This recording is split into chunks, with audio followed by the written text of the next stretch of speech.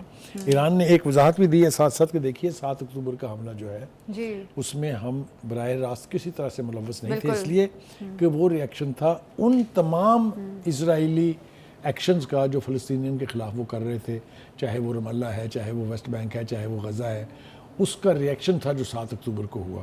ہم نے وہ نہیں کرایا تھا, لیکن اس نے یہ کہا کہ ہم یہ نہیں کہہ سکتے کہ ہم غزہ کے لوگوں کے ساتھ نہیں ہیں. بخاری صاحب, اب ایرانی ایٹمی تنصیبات پر اگر اسرائیل واقعی حملہ کر دیتا ہے تو پھر تو بہت بڑی جنگ لگ سکتی ہے. بہت بڑی جنگ کی ابتدا ہونی ہے اس سے. لیکن پھر آپ کا کیا خیال ہے کہ اسرائیل کے جو نیوکلیر انسٹالیشنز ہیں وہ محفوظ رہیں گی؟ میں نے آپ کو کئی مرتبہ کہا ہے, وہ اکثر میں پرائم منسٹر کہہ دیتا ہوں احمدی نژاد کو, پریزیڈنٹ احمدی نژاد جو تھے ایران کے, انہوں نے واضح طور پہ اسرائیل کو اور امریکہ کو بتایا ہوا ہے کہ اگر آپ ہمیں اس دنیا سے ایلیمنیٹ کرنے کے لیے آئیں گے تو ہم شاید آپ کا تو کچھ نہ کر سکیں کیونکہ آپ بہت دور ہیں, لیکن اسرائیل کا وجود جو ہے اس کو نیست و نابود ہم کر دیں گے. اور یہ دھمکی میرے خیال سے ہوا میں نہیں دی گئی ہے. بالکل, اس کے لیے پوری تیاری موجود ہے. کیا ہے نا کہ اتنے عرصے سے ایران اس ریجن کے اندر 4 بڑی جو قوتیں ہیں, جس میں حماس ہیں, جس میں حزب اللہ ہے, جس میں حوثیز ہیں, جس میں سیرین جو ہیں وہ لوگ ہیں, تو وہ کر ہی رہا ہے نا, اسپانسر بھی کر رہا ہے ان کو ہر طرح کی ٹریننگ بھی دی جا رہی ہے. تو اگر ایران کی اپنی جان پر بنے گی, اپنی سروائیول کا مسئلہ ہوگا, تو پھر اسرائیل کی سروائیول بھی سیف نہیں ہے. بالکل, یقیناً اسرائیل کی سروائیول بھی سیف نہیں ہے. جس طرح سے اسرائیل اپنی ہٹ درمی پر برقرار ہے اور یہ کہا جا رہا ہے کہ ایران پر بہت بڑا حملہ کیا جائے گا اور امریکہ اس میں سپورٹ کرے گا, لیکن ایران بھی اس چیز میں اپنے لیے سٹینڈ لینے کے لیے تیار ہے. ابھی پروگرام سے ہمیں دیجیے اجازت. اللہ حافظ.